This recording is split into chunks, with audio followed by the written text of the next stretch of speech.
Right now, we are going to nature journal in a busy, crowded, and overstimulating environment. Are you ready?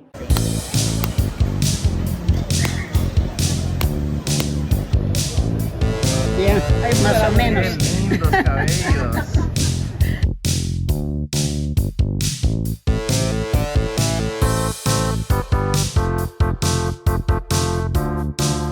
In addition to having fun and joking around with the vendors, there is also so many shapes, textures, and colors to provide practice and eye candy for artists. Speaking of candy, here is some bubblegum flavored foot powder I found. But back to seriousness, this market represents the cultural and biological diversity of the area, from crafts, jewelry, and medicinal plants to rainforest bugs, drugs, potions, and edible insects. Everything from Amazonia. What a great place to apply nature journaling to the cultural biological intersection. This is definitely not an easy place to sketch or nature journal, so here are some tips and motivation. One great strategy is to immediately sit down and order some food. Choose a spot with a good view, and you can sketch your food while you eat, but it also provides you a more discreet way to watch the market and do some sketching while blending in a little bit more than if you're just standing and drawing in the middle of the market.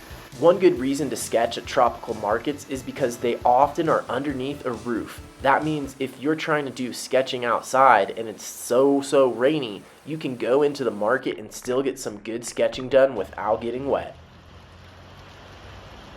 That's what I decided to do. Sketching at the market was my plan B for a rainy day. And the first strategy I used was looking for something I had never seen before. So I'm a bit of an ethnobotany nerd, so I know a lot of rare fruit, but this was a new one for me. So I decided to start off nature journaling and tasting it. First thing I did is I chose some nice vendors to hang out with. I paid them for the fruit and asked them to tell me about it. They also cut it open for me and was a great way to give me a place where I could be more than just a spectator and someone that wasn't contributing to the local economy, but was actually buying the products and interacting with the vendors. So don't just go and take photos of everybody and their wares and draw things and don't buy anything. It's really good to buy some stuff, especially when you first get to the market.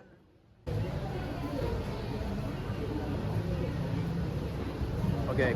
I found another thing at the market I had never seen before, and that was these fiddlehead tinder ferns. So now I'm going to do that same technique, and at this point it's basically a curiosity wander. Just nature journaling and sketching whatever I'm interested in.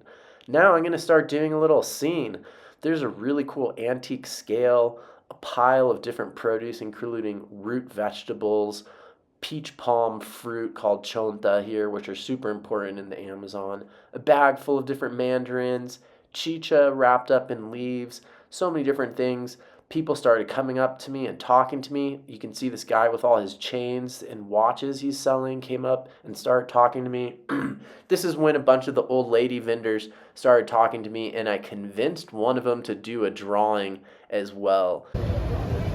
Bien, más o Qué menos. lindos cabellos. While you're doing nature journaling and sketching in the market, be prepared for people to come up and talk to you. As an introvert myself, I say embrace this part of sketching in public and learn how to use it to your advantage. Otherwise, put some headphones on or find a little hidden place out of the way, and the next technique would be better for you if you're a full-on introvert. I found a place across the street from the market where there was a little bench that I could sit on and sketch the big picture of the market. I asked at the store and bought a drink from them at the store so that I could use their stool and just kind of blend in a little bit more and not just be there sketching. Only problem is this truck came and parked right in front of my view, but that kind of thing is pretty typical, and it didn't last for that long. I got some fun sketches in from this perspective, and it gave me just a little bit more of an out-of-the-way place to sketch from. These markets are full of kids whose parents work the stalls. The kids often spend long hours every day unattended, often just staring at phones. I recently did a nature journaling workshop with these kids, showing them that just with a pencil and paper, they can draw up the products in the market, have fun, and value the agrobiodiversity of the region.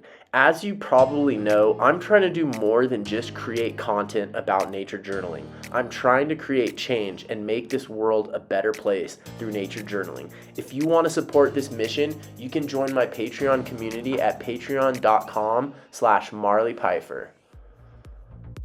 I appreciate your support. Every dollar counts, and for as little as $5 a month, you can join my Patreon community. Thanks for your support and for making this work possible. See you next week. Bye.